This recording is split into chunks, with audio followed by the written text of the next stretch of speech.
You're welcome back to Morning Express. Now let's turn our focus on other issues away from the Ondo governorship polls. The insecurity situation in the country is quite a very worrisome one, especially with the new terror group, the Laukurawa, springing up in the northwestern part of the country. And of course, the Arewa Consultative Forum has called on the federal government as well as the Nigerian military to ensure that they put an end to the scourge of insecurity in the northwest and the northeast. Now, joining us at this moment is a security analyst and crime management expert, Dr. Stephen Okwori, who is a regular on the program, a patriotic Nigerian who loves to lend his thoughts to pertinent issues in the news. A very good morning to you, Dr. Steve. It's wonderful to have you join us on the program. Yeah, good morning. Thank you for having me. Well, it appears that each time you come here on the program, there's always one security problem or the other in the news. And quite unfortunate, we saw what is assumed to be a new terror group in the northwest already killing, kidnapping, and demanding for ransoms from people in Sokoto and Kebbi states. Yes. How do you react to this? Are they really new? Let me start by saying that Emil Duncan is a sociologist and also a philosopher. He said that a society without crime is impossible. Yes. So that's why each time we find ourselves in a media like this, we have to talk about it, because every day as you wake up, there's something to talk about when it has to do with insecurity. Insecurity, yes. The terror group in Sokoto and Kebbi, I've done some research on it in the last couple of days. The very first day I saw it in the news that it's a new terror group, I tried to do some findings around it. And I discovered that it's not really a new terror group in Nigeria. And if you are following the news, you discover that members of these communities that were attacked said this terror group has been with them since the last 6 years. But I think the military got to know about it, and if the military, I watched the director, media defense operation. Defense operation. Yes, where he talked about the terror group, and he said it's new and all that, and that they came from Mali down to Niger and all that. And then infiltrated into the country. Exactly. Having said that, I want to say that if the community said that they've been within their communities in the last 6 years, then it's a complete failure on the part of our law enforcement agencies. Yeah. Yes, be it the police, the military, and the immigration, and the other security agencies. Because you cannot have such a group, a terrorist group in your country for 6 years, and you're just identifying, you're just knowing it and all that. I would have preferred that the military did not say a thing like that, because it's a complete failure of intelligence gathering and also information gathering, And it's also a failure on the part of the police, right? Because I see that the community policing initiative is a complete failure in that regard. Yes. Because what's the essence of having such an initiative or philosophy, where the essence is to see that you are in constant interaction with members of the public, and you have such group in a community for like 6 years, and the police, whether perhaps they did not know or they got to know through members of the community and they did not act on it, right? So I think there's something is missing somewhere, and it goes to show that people are not held accountable when they fail in the delivery of their responsibilities. Well, Dr. Steve, reports here say that the group has been in existence since 2016, that is one, and that the DSS, the military, and the Nigeria police have been well aware of it all this while. Is there a reason why no action was taken to curb or stop them since 2016? And why is there an ulterior motive to the fact that they're just springing up openly now? The way Amana they came in not to cause mayhem Yes. or crisis within the communities where they reside. What was the manner then? Because from what my findings, I got to know that they came to provide some sort of security for the community. Like a vigilante group? Yes, like to fight against other criminal elements that come to inflict pain and agony on the community. That was how they came. I think they used, for me, if I want to say, I think they tricked the community without giving out their intention. Yes. Right. Having stayed there, hibernated, and understood the way the community works and all that. And for me, they have gained grounds. Because after the attack in that community in Kebbi, after killing 15 persons, they went away with about 100 cows. So it goes to show that they came with a different motive, deceived the people, tricked them, and had these plans, to carry out such plans against the people. Now, I want to say that there's complete lack of synergy, right? Because virtually all our security agencies have intelligence department or the intelligence unit. Yes. Yes. You have the military has military intelligence, you have the DIA, you have the GSS, they also have intelligence unit. You have the police, NIA. and all that. So what happened? If the police missed it, why would the DSS also miss it? Because the DSS has to do with domestic intelligence. Yes. If they missed it, will the military also miss it? The Office of the National Security Advisor also has an intelligence unit. They have a National Counter-terrorism Center in the Office of the National Security Advisor. Yes. So we're talking about terrorism here. Why is it that all the agencies of government that are saddled with the responsibility of identifying this group, right, failed in their responsibilities? And moreover, they are not even Nigerians. So the role of the intelligence unit in the immigration, what role did they play in trying to see that some persons came into this country as a result of our porous borders, and they were unable to identify them since 2016 to date? Talking about the porosity of our borders, that is another issue that has been raised as a huge concern for the security situation in the country, where people can just ordinarily infiltrate in from Mali, from Chad, from Niger, and carry out criminal activities here in an organized manner. Do you think that perhaps some sort of reform needs to be brought into the immigration apparatus in the country to checkmate how people get into the country? I mean, borders are not just the regular road borders that you see, or when somebody flies in or comes in by sea. How do we ensure that we don't leave other parts of our borders very open for people to infiltrate? Now, let me give you an analogy here. If you have a house that you know that during rainy season, the roof leaks, yes, right, and you have identified where the roof leaks during rainy season, right, and you wait during the dry season, you won't try to fix it or patch it. We are waiting for another rainy season to come. What kind of person are you?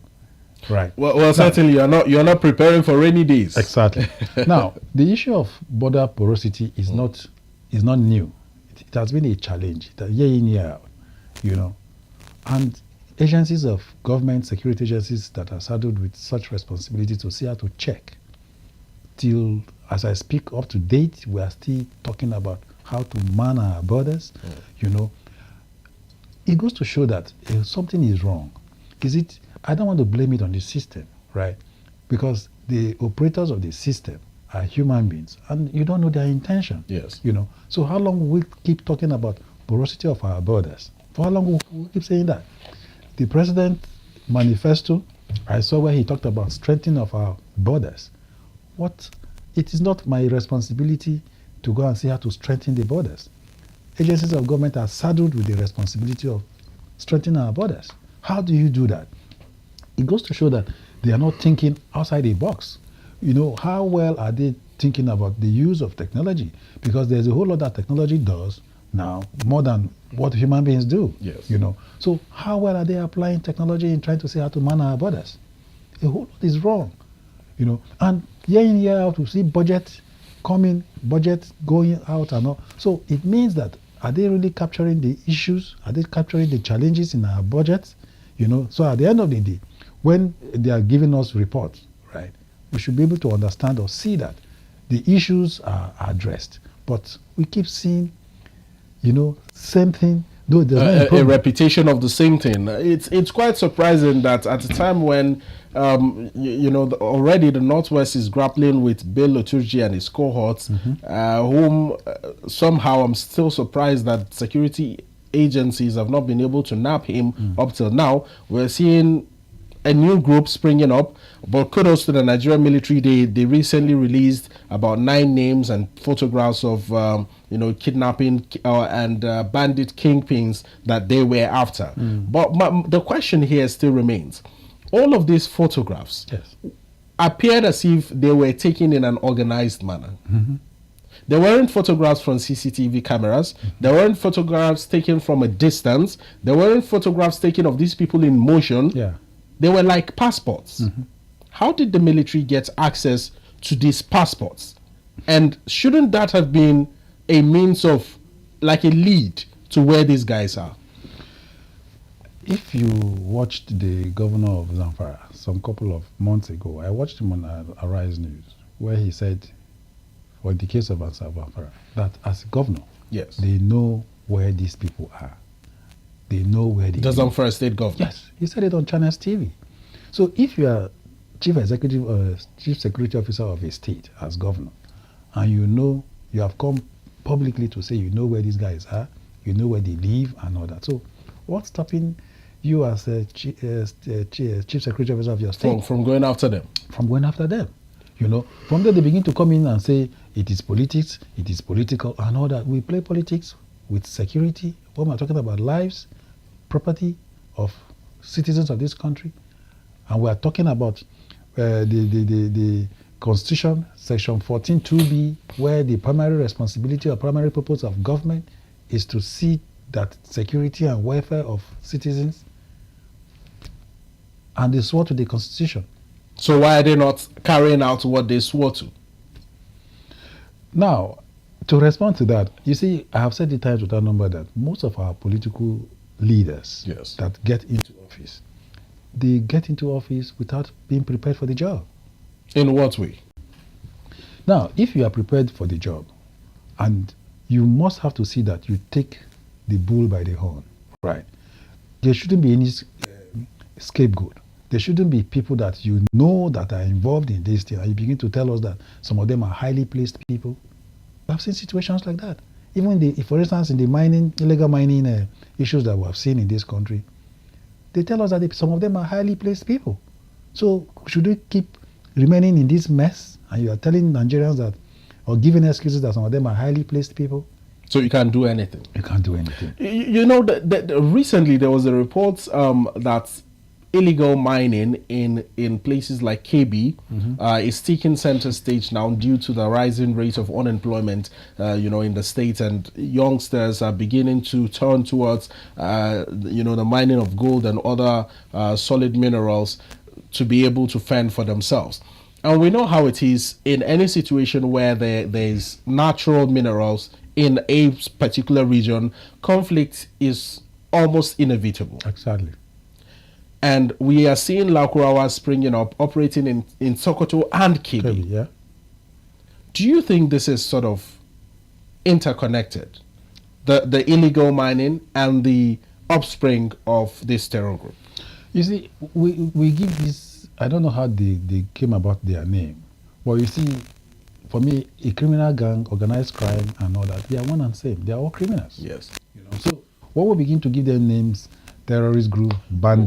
Well, they were the ones that came up with this name. Yes. Boldly. Yes, Lakurawa. yeah. But now we have categorized them as terrorist group. Right? Yes. Yes. We have bandits. We have some other criminals that carry out other acts of criminality. They are one and same. What is it that the terrorist group does that the bandits don't do? They kill, they steal, they demand, they kidnap and demand for ransom. I'm quite surprised at how categorized these different sects are. When you talk about the Northeast, you say, oh, it's terrorism. When you talk about the Northwest, you say it's banditry. They operate the same. Exactly. Is it the difference of the bomb blast that separates them, or what? it appears that Boko Haram members use bombs for their operations, while Turji and his cohorts only use arms and ammunition. Yeah, but for me, they are one and same, because when was the last time we saw?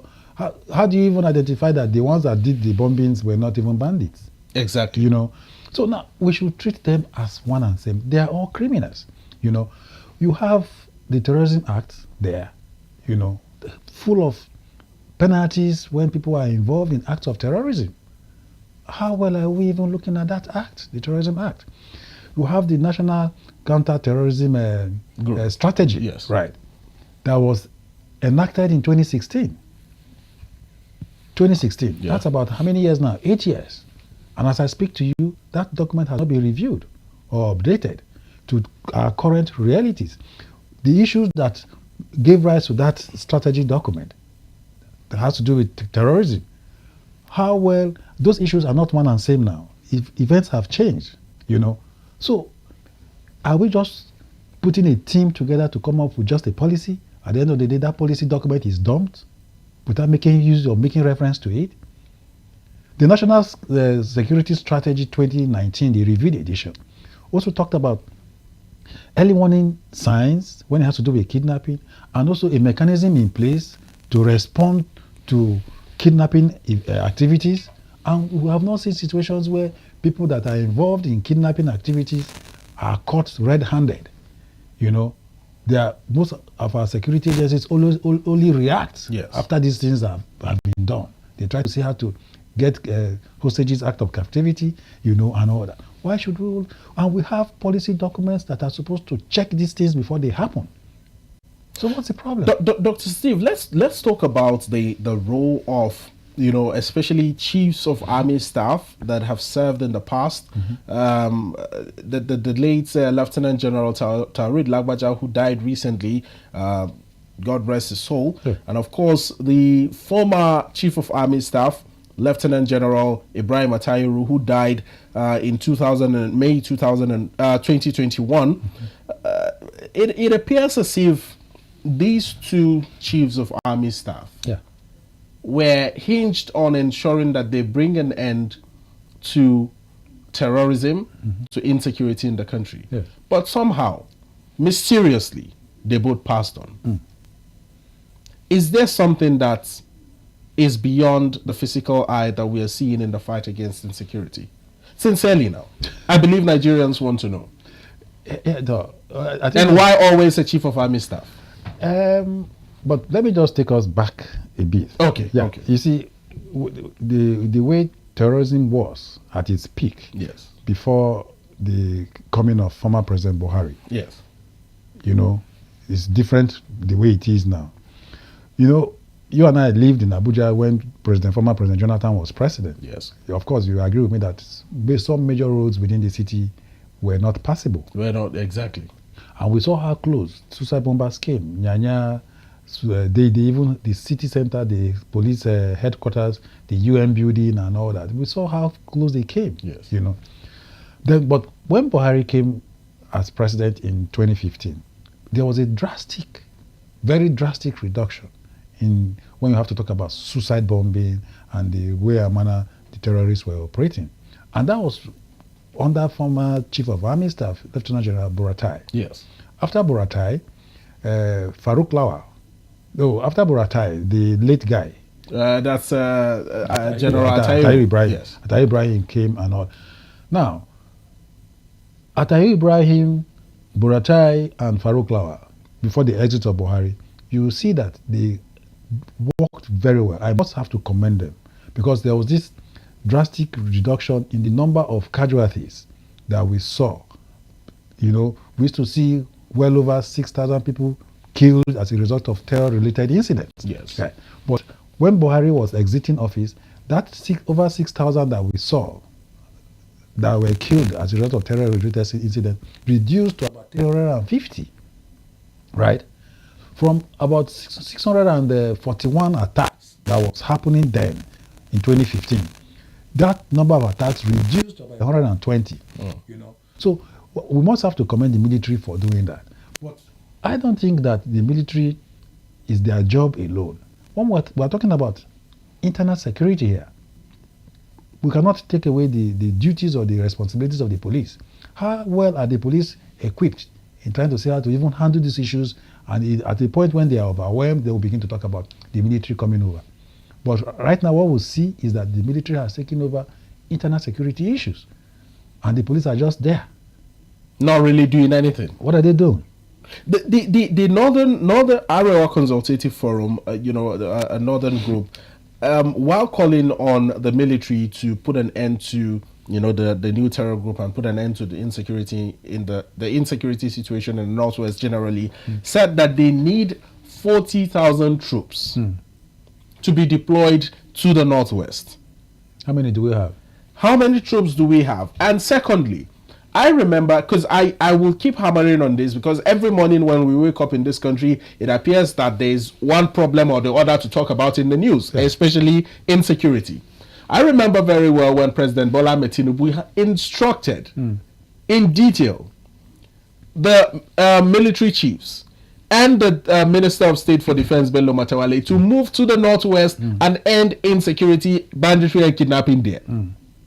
Till today, we have not heard any substantial report, publicly, of course, towards that regard. Yes. And now ACF is calling for 40,000 troops to be sent to the Northwest.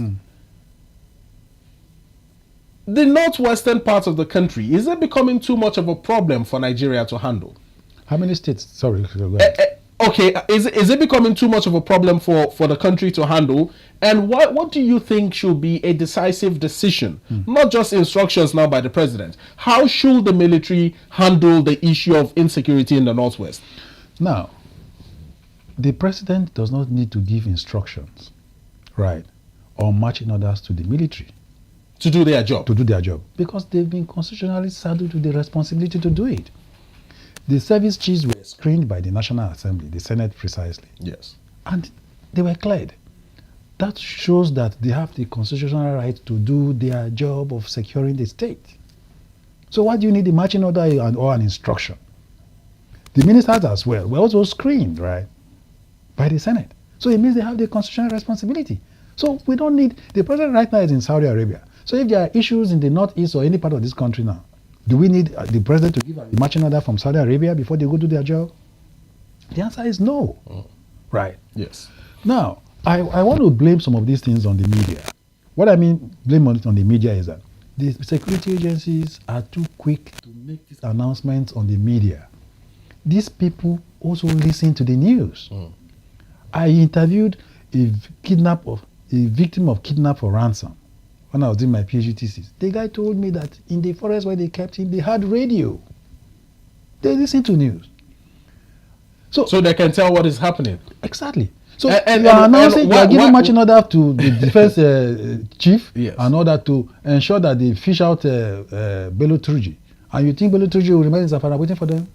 He's probably not even in the country. Absolutely. Constraining our borders, that is porous. He's gone. The next time when they see that they are relaxed, he will come back and continue to perpetrate this heinous act of the people. So when we want to carry out such operations, it should be covert, right? Sting, according to the DSS, sting operations where nobody announce it after it has been successful. Simple. You know, it's just like when you call the police that you have armed robbers in your house. Yes. And the police are coming to respond to the emergency or distress. And you tell the armed robbers, I've called the police. No, and the police are coming and they are blowing their siren. You expect the robbers will wait? Certainly they will run. They will run. So if you really mean what you are coming to do, you come in a covert so that you can arrest the robbers. So you are going to carry out operations in the northeast, in the northwest, and you are announcing it. So something, they must have to do it strategically, you know, and they should think of other means of trying to see how to carry out these proactive attacks on the perpetrators of criminals. Yes, you know, so a whole lot is wrong. I think that they need to go back to the drawing board, look at it. Where are we missing the gap? And I think they need strategic thinkers in the team, you know. So it's not something that They should begin to play politics, blaming each other. You hear the governor of this blaming the former governor.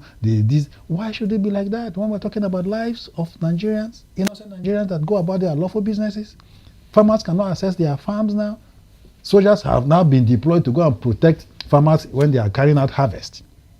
Can you see the situation we have found ourselves? In the Northwest, the Lakurawa has recently issued a directive to people living in Sokoto and Kebbi, demanding, especially Sokoto, I believe, demanding 150 million naira as levies. Exactly. That's no news. 150 million yes. from villagers. This is in the Northwest. In the Northeast, a report here says that Boko Haram has killed 3, kidnapped many, no specific figure now, or they have killed 3 people and kidnapped many fishermen in Borno State. Would we ever get to a point where we would completely squash these terror groups so that there would be absolutely no news of them, whether they have killed 3 or 3,000, it would never be heard of again? You see, as the government is making their effort to say how to squash, don't forget that the commanders of these terror groups and financiers are also making effort to recruit Who more. are the financiers? The financiers, they are there. They are there. They are where? You're not aware of a list that came from Dubai some couple of years when Buhari was president? Financiers of terrorism? Yes, in Nigeria. Yes. The list came, about 12, 13 of them on that list. How far have they gone? But they are untouchable because they are part of the elite. There's no information about how far they have gone in dealing with them. Right? So one will have a list from Dubai sent to Nigeria. And the Minister of Justice then, Malami, had the list. I followed it up at some point. Then the next thing we saw was that families of these alleged financiers were protesting that their breadwinners or their fathers or whoever are innocent of the allegations against them. Now, the point is, it is difficult to establish or prove an illegitimate funds from illegitimate funds, right? Yes. So these guys have companies registered with the Corporate Affairs Commission.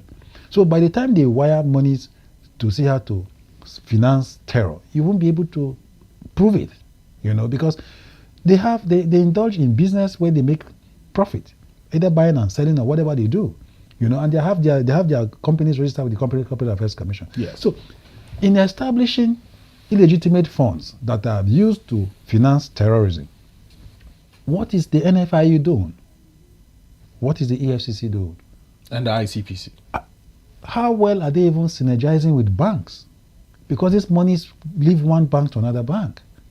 How well are they trained?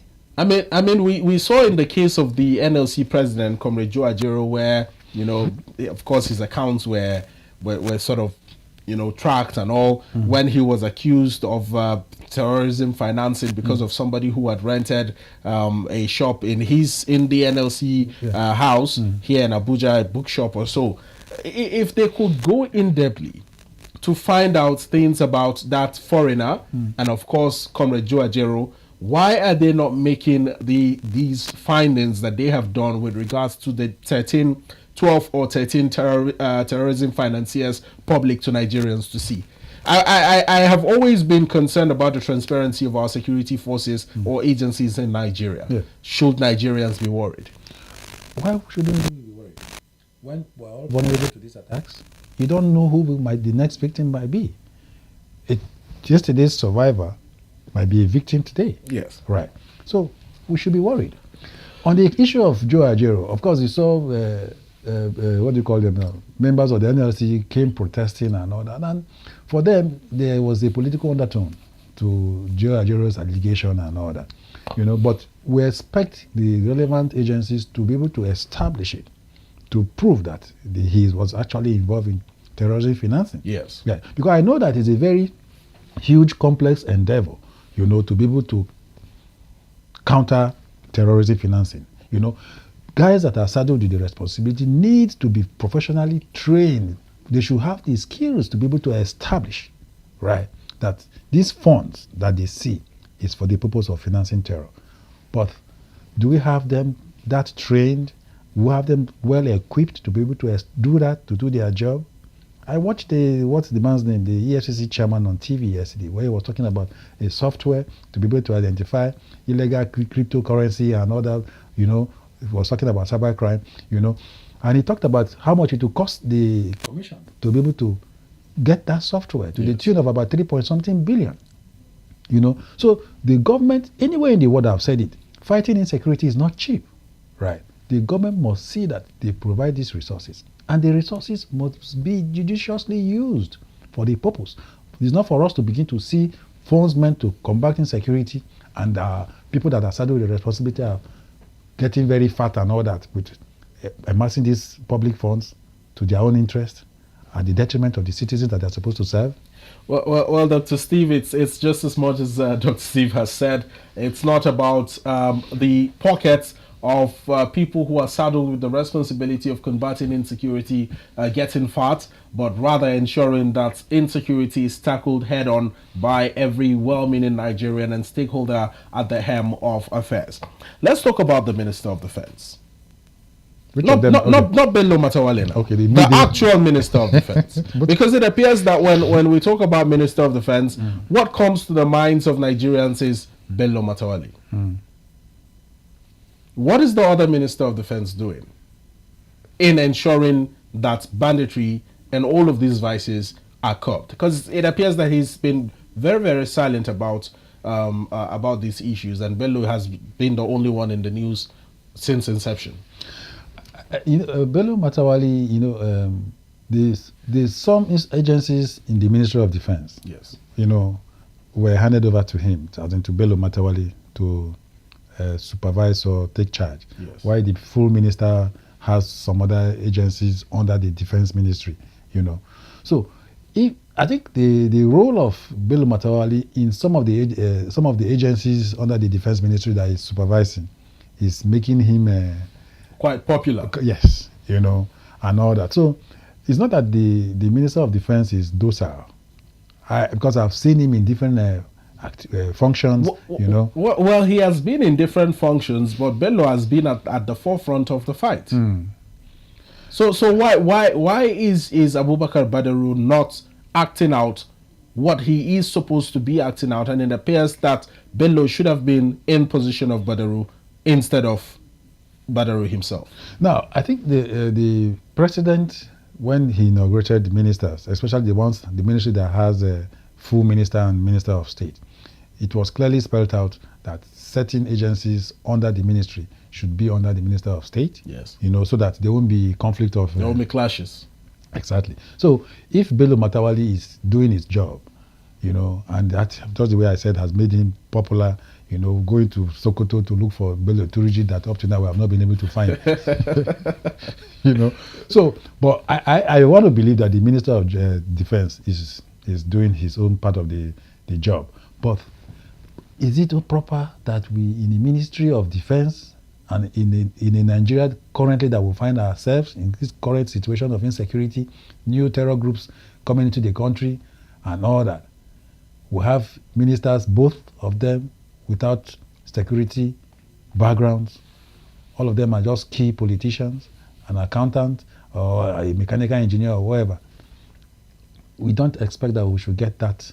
That's another big issue, Dr. Steve. Firstly, they are both core politicians. Yeah. Bello, for instance, was former Zamfara State Governor. And somehow the current Zamfara State Governor seems to have a personal rift with Bello Matawale. Exactly. Always calling him out in the news. Exactly. Always saying that Bello knows something about the banditry situation in his state, blah, blah, blah. Are we at a point where when we need to sort of revisit the idea of having people with no military background whatsoever at the helm of affairs defending the entire nation? Now, when there was a cabinet reshuffle by the president some couple of weeks ago, yes, I was expecting that the president would have taken Bello Matawale from that position as Minister of State for Defense. Because for me, if he had brought in a professional, somebody with a background of security, yes, and the person sits on that seat, that the person will come with an unbiased With an unbiased mindset. He's coming to carry out the duties of that office professionally. Yes. The governor of Zamfara will not see somebody that has come with such professional experience, right? Yes. To come see how to rescue the country from this insecurity issue that we are seeing. The governor will not accuse such a person, right? So when we see this accusation back and forth, I would have expected the president to reshuffle, take Bello Matawali from there, and bring in somebody that will support the full minister that doesn't have a security background. Yes. So that they can say that we work together. But I don't know how the KPIs that the current president or government has put in place to assess 7 ministers, right? And I ask, we have seen National Grid collapsed more than how many times? I think at some point, and yet the Minister of Power is still there. National Grid had to enter the intensive care unit. And the Minister of Power is still there. It's still there. So these are the questions that we ask. What yardstick did they use in assessing the ministers that they had to discharge them or had to let them go?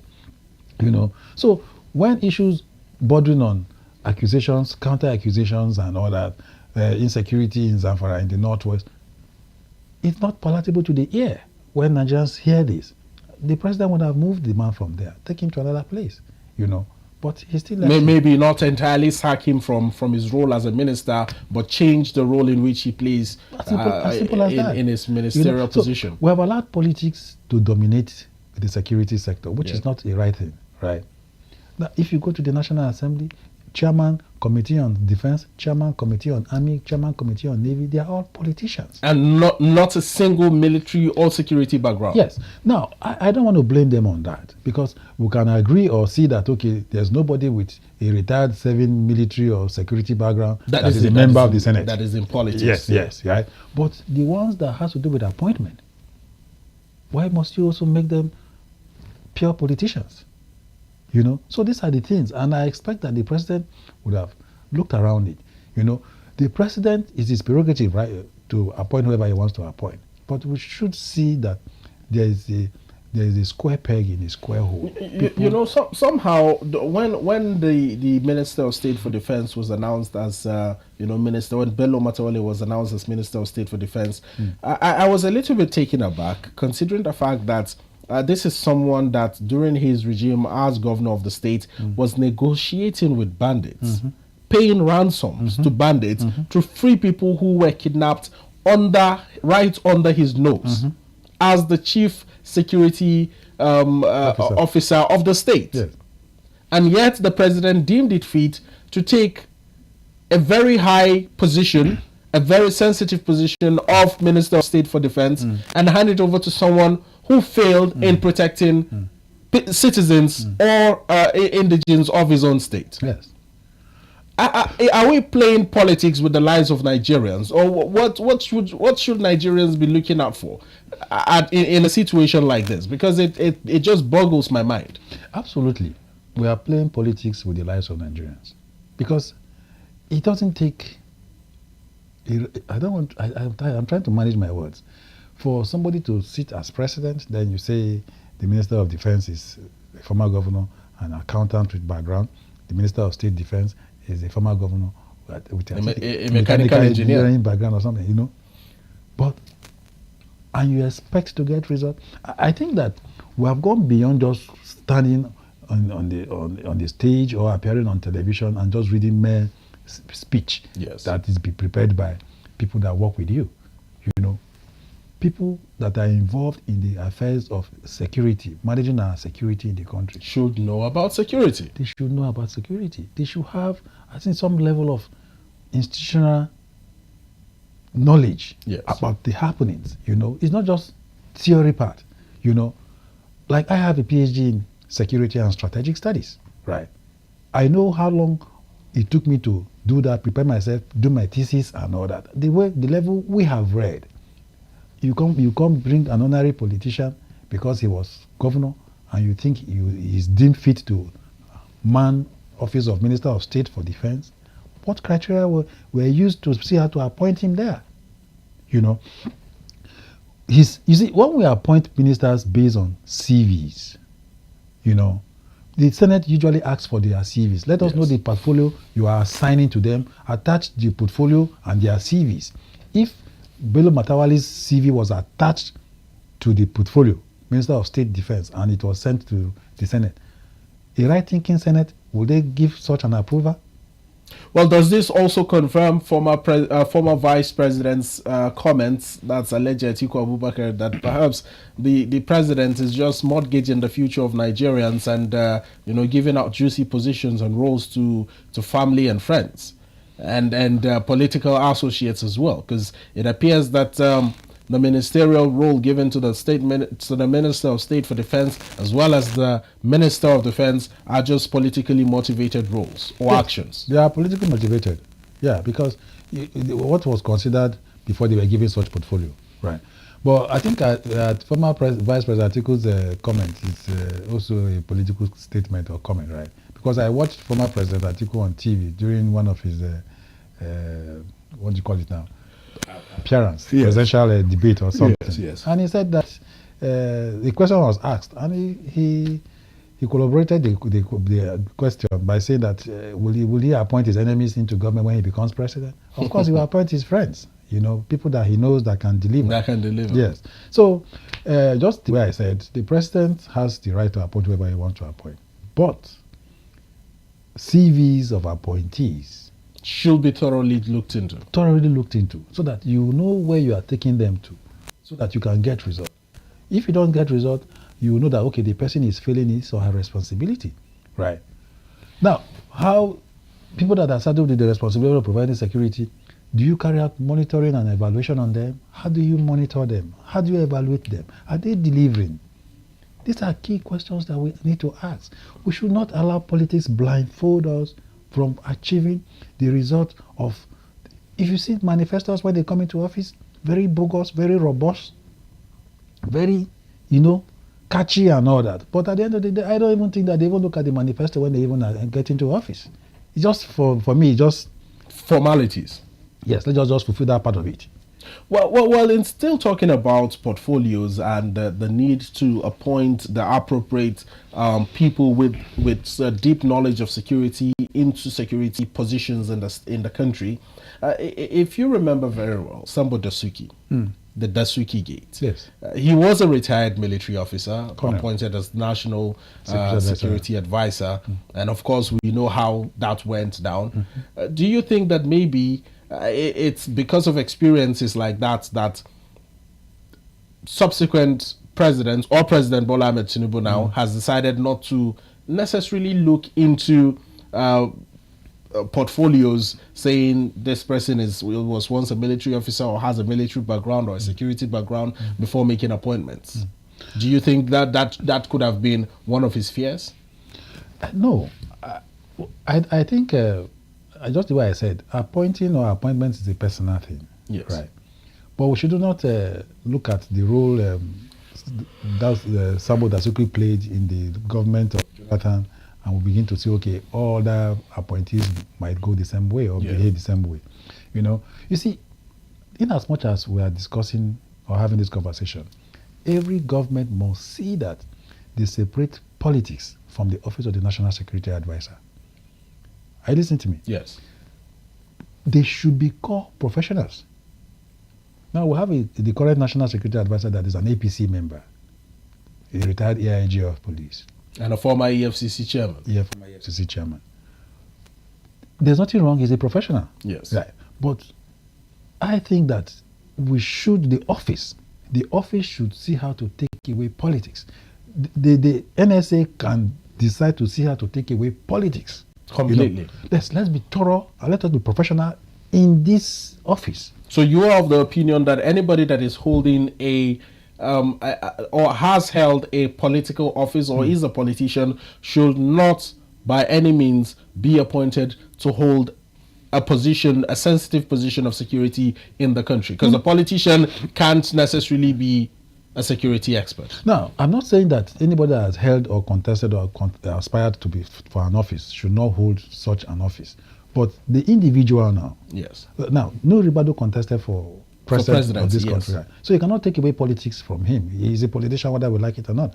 But having assumed that office of the National Security Advisor, he can decide to personally, it's an individual decision.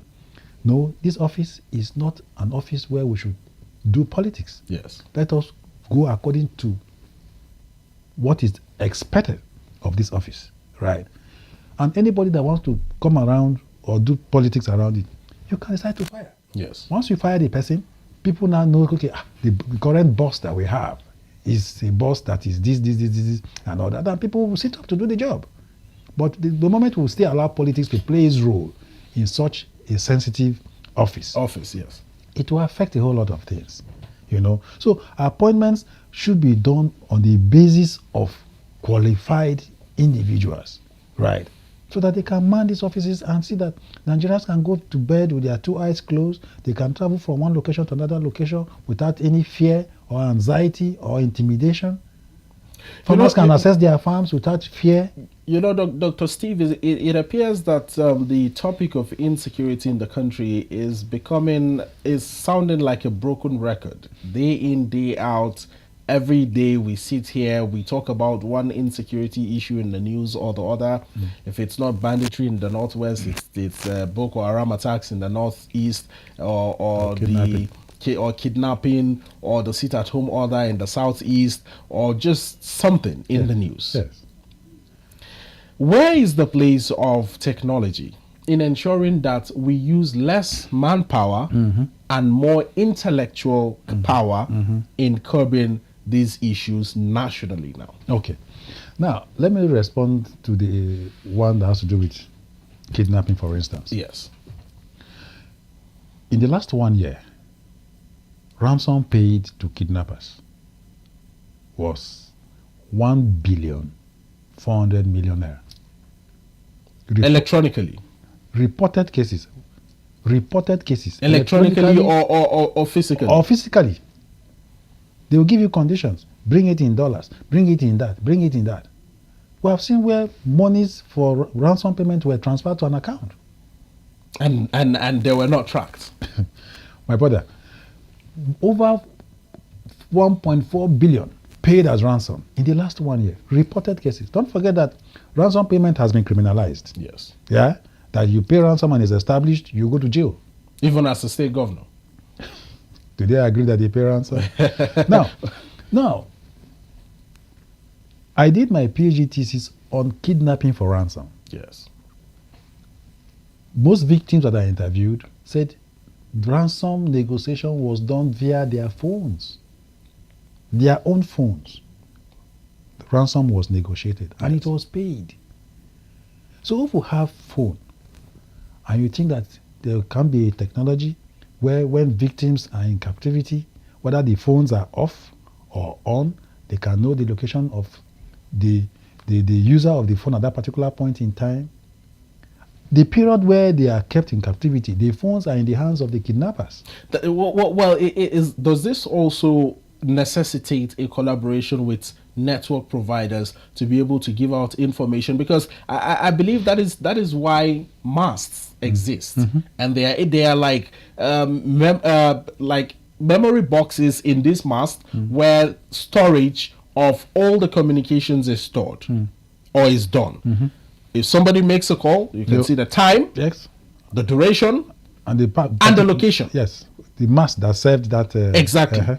So why are we not channeling our focus towards working in collaboration with either the telecom service providers or even adopting a technology that would allow security agencies do this independently without necessarily going through the service providers?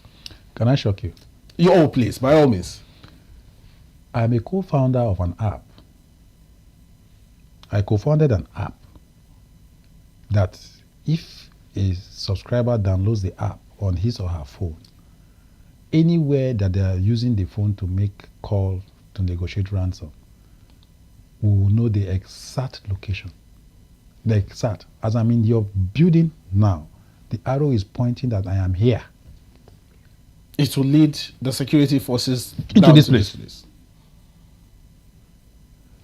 We have seen situations where kidnappers use victims' phones. They sit at bars drinking, waiting for the next call to continue the conversation, to continue the negotiation, while the victim was somewhere. Well, and I wrote to the security agencies that yes, there's an app like this. And tell us a little bit more about this app. We have about 3-4 minutes to go. Just give us more information. Now, the app is called Tethered. Yes. Tethered GPS. Tethered GPS. Yes, Tethered. It's on Play Store, it's on App Store. The app tells exact location when the phone is being used, either used or not. I wrote to the police, wrote to the relevant security agencies that there's an app like this. It will help curb the kidnapping situation that we are seeing in the country. When kidnappers are using the phone, negotiating ransom, and we will tell the police that this is the location of where the phone is being used. So as long as you have the application downloaded on your phone, there is a database somewhere. Yes. You have access to that database. Yes. And is the database something you are willing to sell to security agencies? Yes. And they're not interested. Do you mind telling us how much you want to sell it to them? Maybe ₦1 billion, 2 billion? They're not even, it's not even about the amount. Yes. It's just an invitation. Come tell us more about this app so that Nigerians can be aware of it, so that we can see the impact the app can make and see how to address. Imagine over 1 billion spent or reported as ransom payment in this country. Yes. So now it goes to show that there's something that is lacking. I think it's the political will. Do they have the interest to even see that these things don't even happen or they are drastically reduced? Yes. That's the point.